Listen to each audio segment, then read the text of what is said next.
Ladies and gentlemen, I have a challenge for you. The most subs we've gotten on a video so far in the month of April, only 11 days in, but so far in the month of April, the most subs we've gotten on a video is 15 subscribers. Can we smash that and get 20 subscribers on today's video? If you love the Red Sox, latest Red Sox news, rumors, injury updates, recaps after every single game, hit that subscribe button. And look, give it a week. And if you don't like the content after a week, you can unsubscribe, money back guarantee, completely free. Hit that subscribe button if you haven't already. If you already have, send that link to a friend. Let's get into today's video.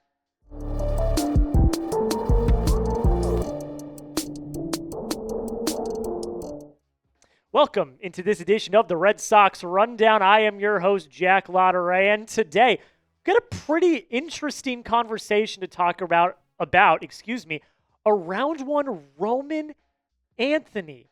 Craig Breslow actually spoke over the past few days about the timeline for the number one prospect in baseball. And look, Anthony's a very interesting conversation because there's a lot more that goes into play other than just how good he is on the field. I think the roster right now is a little full. I don't know if he is fully, I'd say, matured to the level that he needs to be to make it to the big leagues.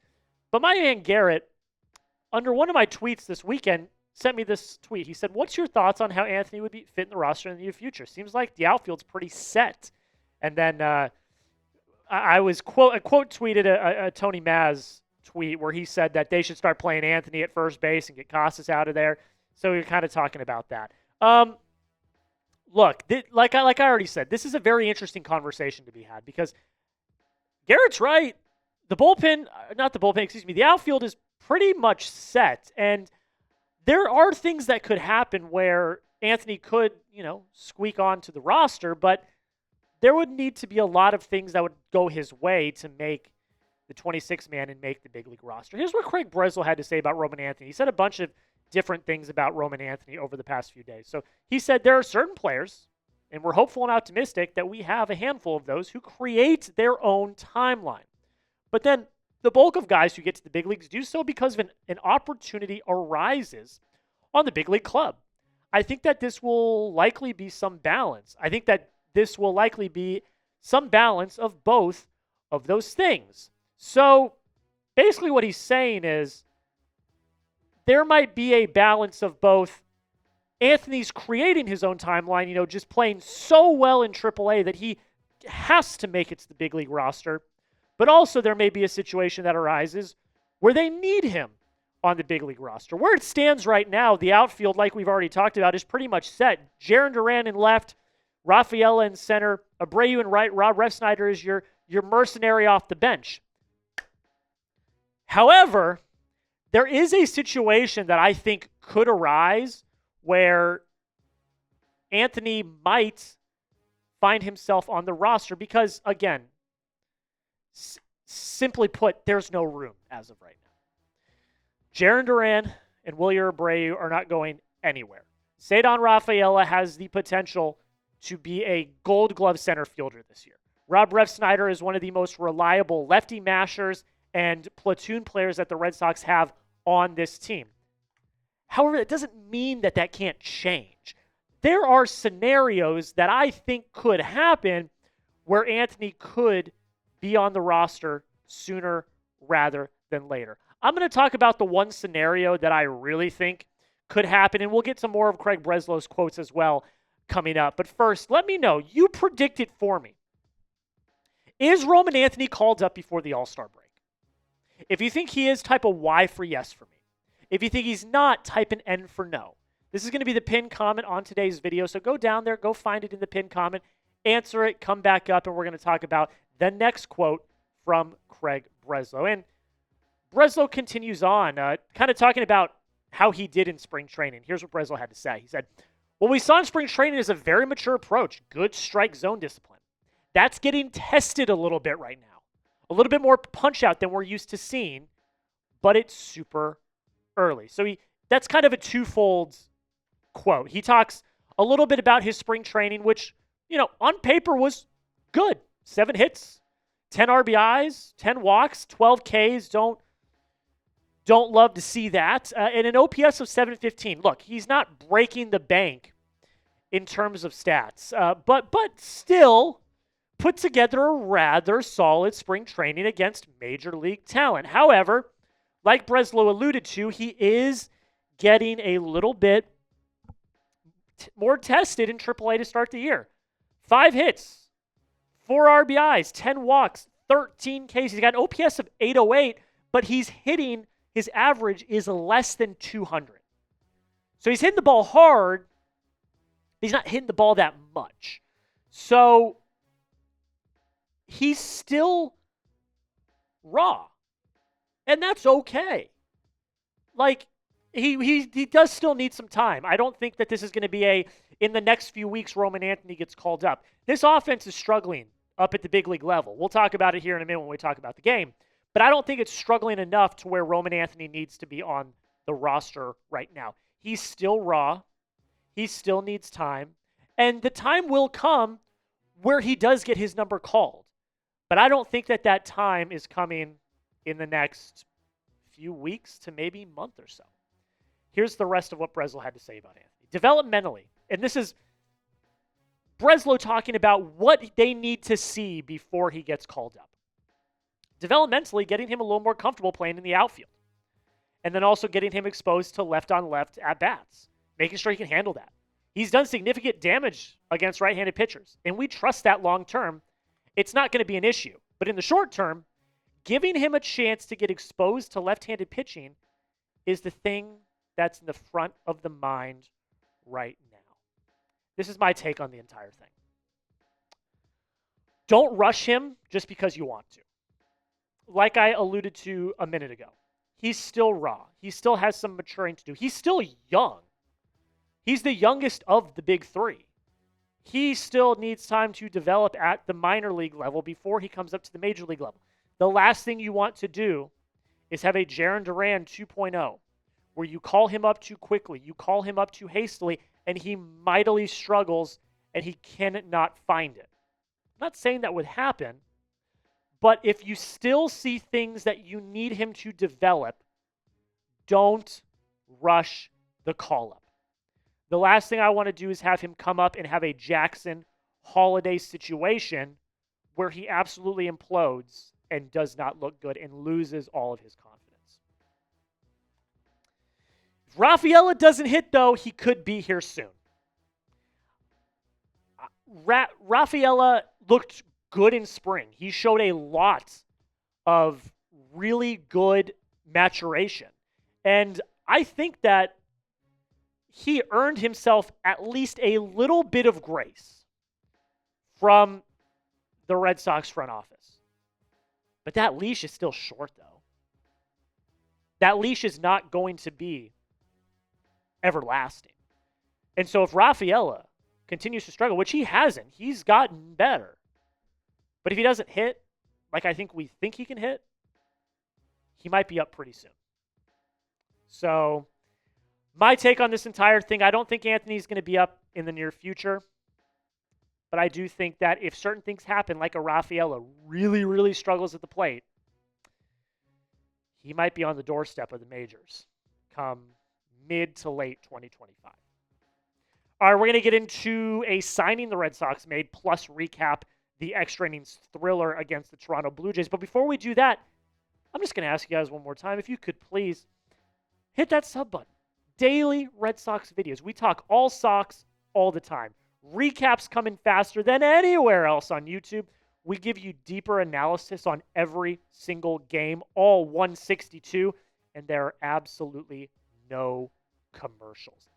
And also, I'm going to just add to this. It's 100% free. You can subscribe, unsubscribe, subscribe again, do whatever you want, and no money attached. So if you love the Red Sox, if you love daily videos, please consider hitting that subscribe button. Before we talk about the game, we did get some news. Free agent catcher Yasmani Grandal and the Sox were in agreement on a minor league contract. Last year, Grandal was with the Pirates. Stats don't jump off the page. Nothing really to write home about. But this was clear. The Sox clearly are not comfortable with the catching depth at all. You've got Carlos Narvaez. They called up Blake Sable. They have Sebi Zavala in the minor leagues in AAA waiting in the wings. That's it of note.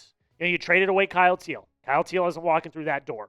And Connor Wong is out indefinitely. He's on the 10-day IL. I would assume with a fractured pinky, it's going to be longer than that, though. So they obviously weren't comfortable with the catching depth. You bring in a major league vet that has a lot of experience in the league. I think that's just fine. I don't really have any major thoughts about it other than that. Minor league contract, no risk. If it doesn't work out, you can DFA him. It's as simple as that. So they got some more catching depth. We'll see how he does. Narvaez is going to be your guy, though. He's going to be your starter. He's going to get a majority of the starts. But Grandal might come in and, add some defensive value, add some veteran leadership presence to the locker room that they might use. And I think no-risk moves like this, you can't go wrong. You cannot go wrong with a guy on a minor league contract like this. All right. This is the most frustrating game ever. I'm just going to be honest. This is the most frustrating game ever. Red Sox win 4-3 in extras, but I don't feel like I don't think I've ever seen the Red Sox win a game that I thought more they didn't deserve to win. We're going to get into all of that right now. First, let's start on the positives, though. Walker Buehler shoves. Walker Buehler absolutely shoves. His final line on the day was 6 1/3 innings pitched. He only gave up 4 hits, 1 run, 1 walk, struck out 7. This is the elite level Walker Buehler that we know can exist when he's on. He was making Blue Jays hitters look silly at the plate. Now, when that umpire scorecard comes out, I would assume that it's going to heavily favor Boston. But nonetheless, Buehler still showed really great poise. He was able to get out of some tough situations with ducks on the pond. He looked really good, which is great. You saw a really awesome performance from both Tanner Houck and Walker Buehler, which is all you can ask for, because those two, who are supposed to be the 2 and 3 in your rotation, have not stepped up so far this year. So to see them actually step up at a time when you desperately needed it was something that made me feel very, very hopeful for the future. Before we get on with more on this game, Gray Buehler's outing today. A, B, C, D, or F. Like Tanner Houck, I'm giving this an A+. He pitched really, really well. He went into the 7th inning. He struck out 7. That's all you can ask for Walker Buehler. So I'm giving this an A+, but you go down in the comments, let me know. A, B, C, D, or F. Grade Walker Buehler's outing for me today. So they got the win, but the offense was still mostly quiet again.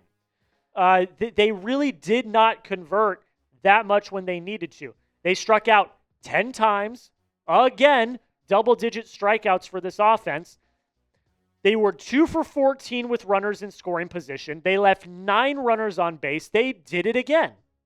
The only reason the Red Sox won this game was, 1, because Buehler put on a really good performance, and 2, because you got bailed out by errors and bad decision-making plays by the Blue Jays. You tie up the game on a pass ball that Taylor Heineman could not find. Like, you get 2 hit by pitches in the 10th to then set up a ground ball error from Trevor Story to win the game. This offense did not earn this win. If anything, they got absolutely bailed out. It's just not good enough. And if you're going to go play the White Sox this weekend, which we should all assume is going to be a sweep, I would hope they sweep the crap out of the White Sox. That will not happen if you continue to put up these Bush League numbers.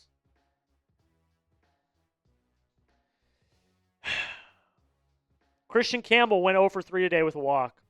Wilyer Abreu went 0 for 3 today with a walk and a K. Rafaela went 0 for 4 today with 2 Ks. Narvaez went 0 for 2 today with 2 Ks.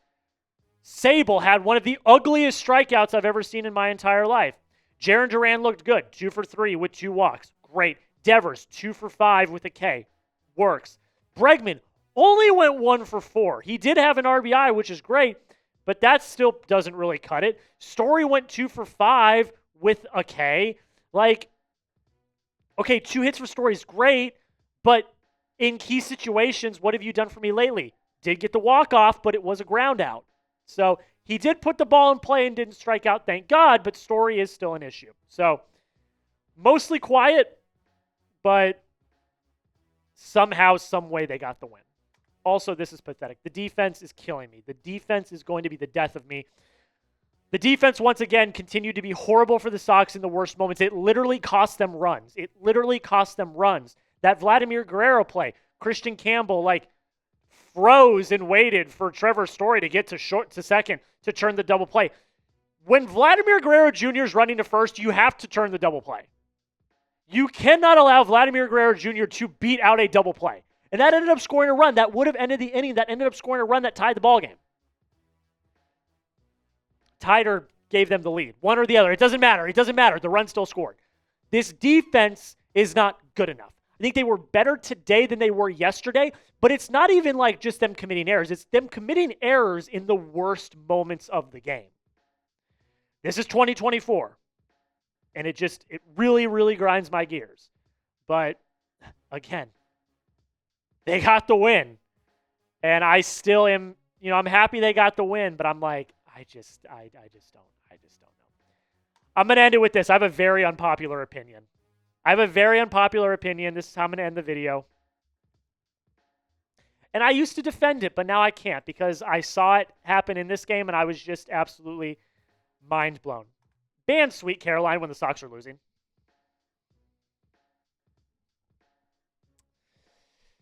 I love Sweet Caroline as much as the next person. I think Sweet Caroline at a Red Sox game is the definition of how can you not be romantic about baseball. But when the Sox are losing because they can't hit the damn ball and they're committing errors and booting the ball around the field, I don't want to see a bunch of people screaming, ba, when you're losing the ball game. I can't take it anymore. Ban Sweet Caroline when the Sox are losing. I know people are going there for the Fenway experience. They're going there to sing Sweet Caroline. But it just isn't good enough. When the Sox are losing, it's got to go. And that might be a boomer take, but I just can't stand it. All right, that's it, guys. Red Sox lose. No, they didn't lose. It felt like they lost. They won. Red Sox won. They signed Yasmani Grandal, and Roman Anthony could be on the doorstep of the majors sometime soon. That's pretty much it, guys. A little bit of a ramble there at the end, but I just had a lot on my mind that I had to get out. Thank you all so much for taking the time to watch. I hope you all have a great rest of your day, and until next time, go Sox.